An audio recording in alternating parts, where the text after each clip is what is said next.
Thank you for tuning in to this series of entrepreneur case studies brought to you by iBoss Inc.'s Capital Academy and Lifecycle VC. Each segment will focus on an entrepreneur's business lifecycle story.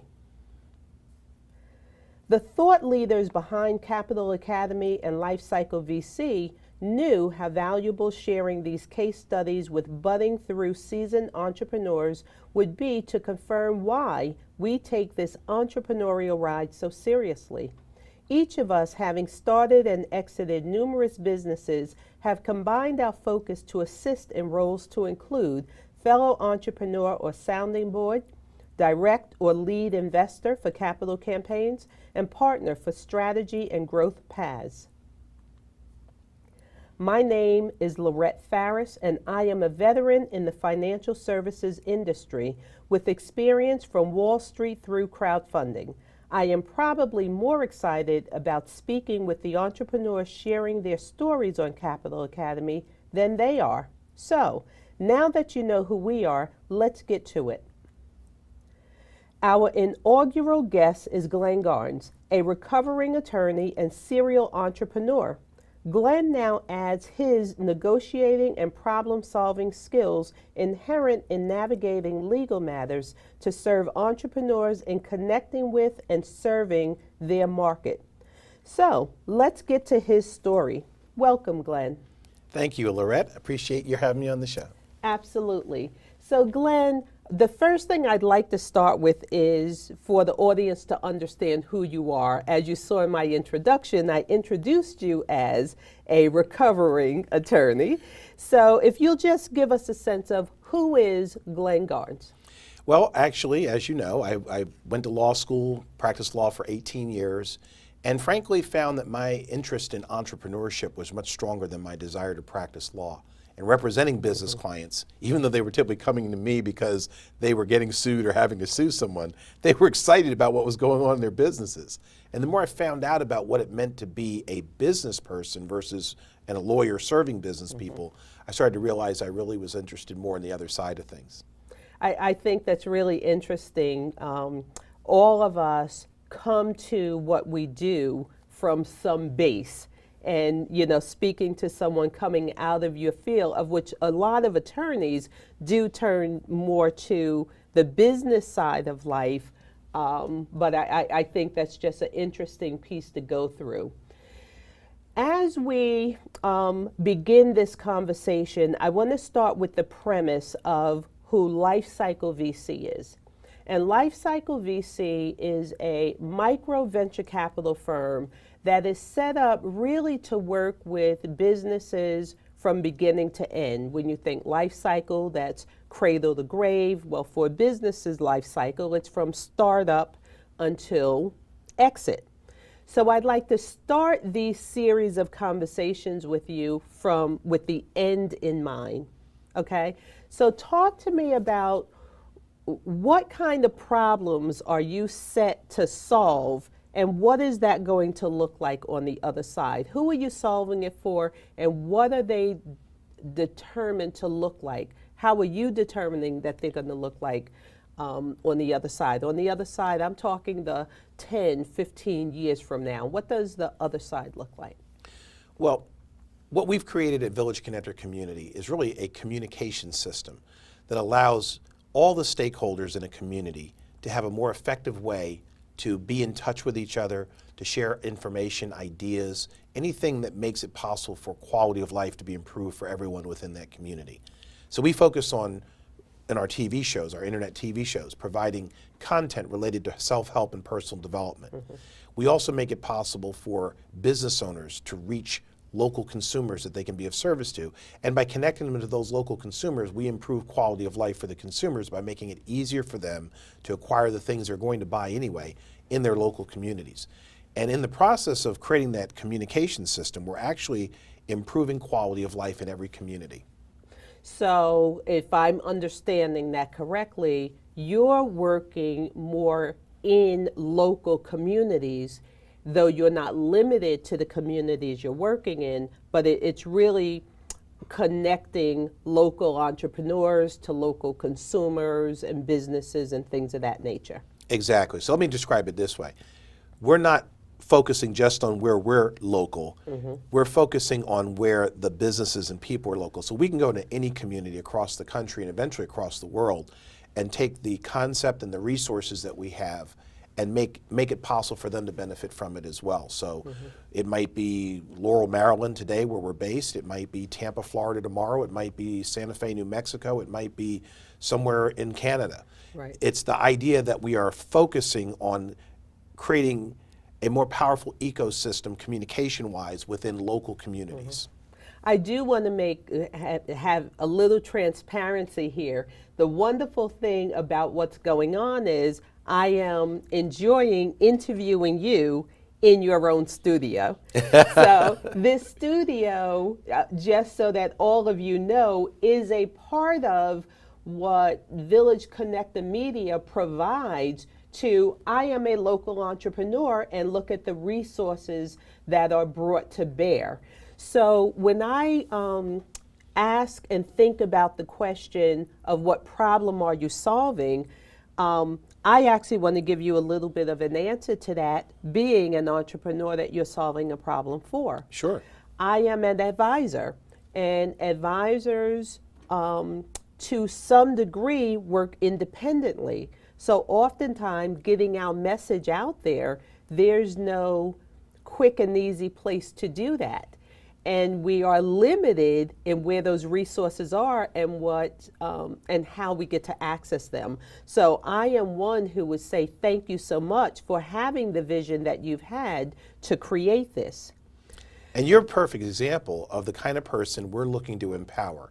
You've got expertise and talent that could benefit so many more people if they were aware, A, that you're out here, Right. and B, what they should be doing with what you know. Traditionally, because of the cable networks and network television, you're in a lot of competition to get their attention because of how they have to choose to monetize their actions, their activities.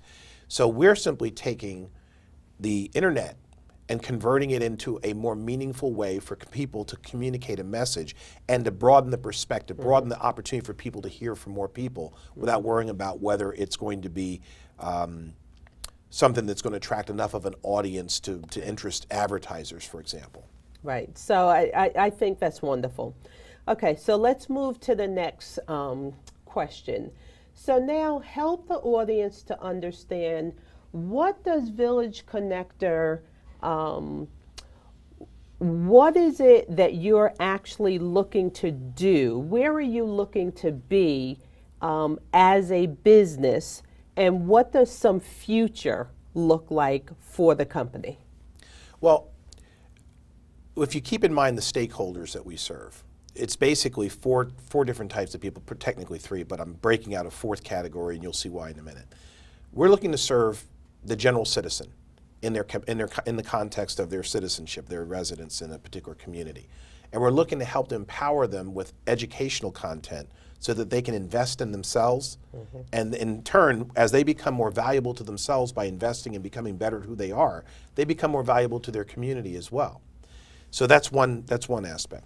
We're also looking to empower local businesses to be able to have better communication vehicles to reach local consumers, keep commerce local. A lot of local businesses are struggling to keep up with some of the big e-commerce powerhouses and stuff like that.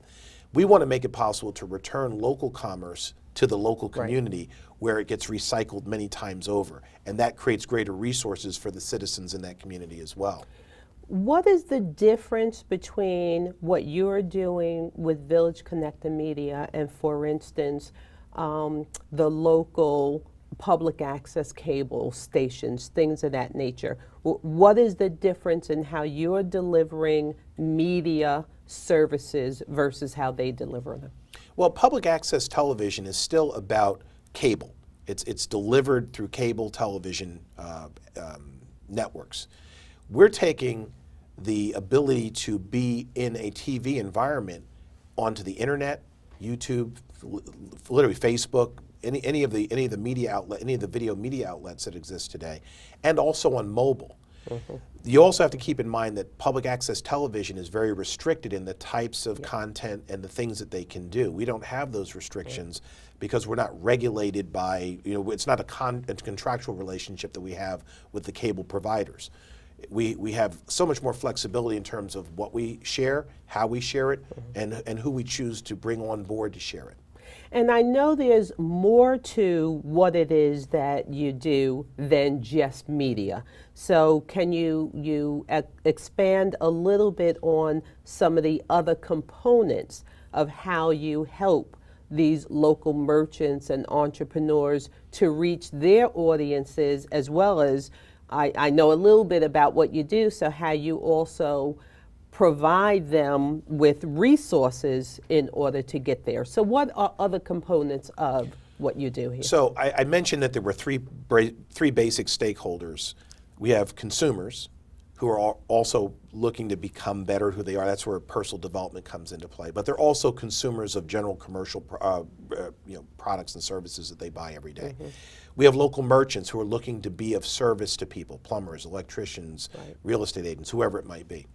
And then we also have speakers, trainers, coaches, educators who are looking to be the source for that personal development content that people are looking to consume.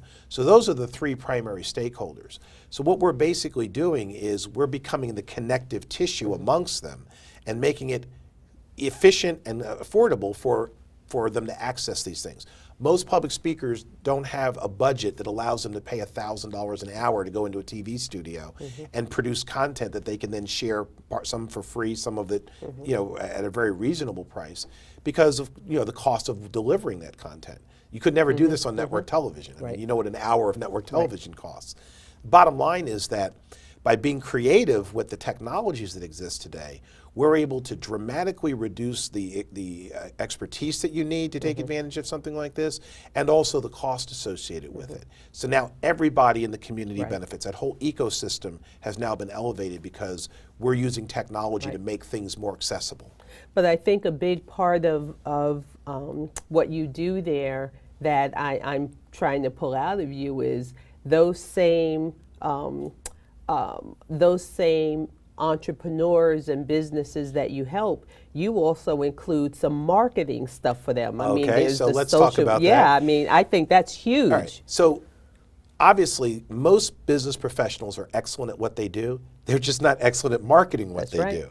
So when one of the services that we provide to both the educators and also the local businesses is teaching them all the different ways that they have, all the different vehicles they have available to reach their clientele, whoever that might be for them. So we give them marketing consulting and advice, coaching. Some of our systems are turnkey automated systems where they simply plug in and they're the beneficiary of the system without having to do it themselves. But they have done for you opportunities and do it yourself opportunities. We also, when a believe it or not, you'd be surprised how many public speakers are comfortable in front of a crowd of people. Not so much when you get them in front of the camera. Oh, I know that feeling. I know you do. So we also offer some coaching and some assistance in helping them to understand the tools that are available. Everything from mobile streaming and broadcasting to pre-recorded content like what we're talking about here. So we're supportive from a coaching and consulting perspective, but we're also providing the expertise and the technologies in a way that's affordable and convenient to access.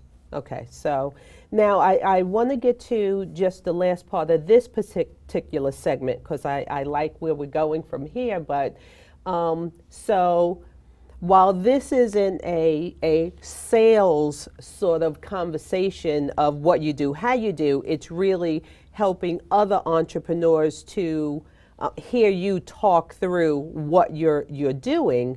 Now let's take all that in context. Again, I wanted to start this segment at the end, and later on we'll build into what we're doing. Talk to me about the benefit for you personally, the owner of the company. I want to understand what benefit are you looking for by way of how you're looking to exit the business. It's one thing, you started it, you're growing it, you're figuring out how to build it, but there needs to be an exit in it for the owner. Where are your thoughts at as it relates to how are you going to exit the business? Well, I can't say that I've made a definitive decision at this stage in the game, since we are essentially a startup. But I have a vision, and we talked a little bit about this off camera. I have a vision for doing some other things that are not directly related to the mission of Village Connector. So in the process of creating Village Connector, my goal is to exit in a position where this entity continues on and continues to grow and evolve and to pivot in whatever direction it needs to continue to serve the community and whatever it might need at 15 years from now. But that I have enough capital coming from that to go on to the next thing that might be on my mind. Right. And as you know, I have a lot on my mind, so there will be no shortage of ideas that we could pursue. Right.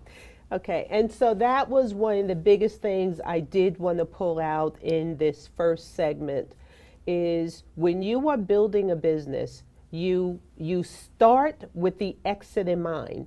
A lot of people get a little confused when I say that, but when you're building a business plan, you build to your exit. If you are, especially if you're building a plan to interest investors, when you need to raise capital to get all the pieces moving and growing, well, those investors want to understand how they're going to exit the business, but you have to understand how you're going to exit also. When you're building a business and you're going through the years and you have employees, guess what those employees are thinking about? They're thinking about retirement. They have legal rights to retirement plans. You as the owner, what you have are opportunities to retirement. And what are your opportunities to retirement? An exit plan. So don't get confused but wait a minute, I'm just building my business, I'm just starting out, I'm just building the business. That's absolutely right. But in that process of setting up the beginning, you have to think about the end because you build toward your exit. And we'll talk more about things of that nature as we go through the next segments of the entrepreneur mindset in that respect. So Glenn, thank you so much for sitting with me in the first segment. I'll see you in the next one. My pleasure. Okay, thank you. So thank you for tuning in to this series of entrepreneur case studies brought to you by iBoss, Capital Academy, and Lifecycle VC. You can follow the series on either website. Until next time.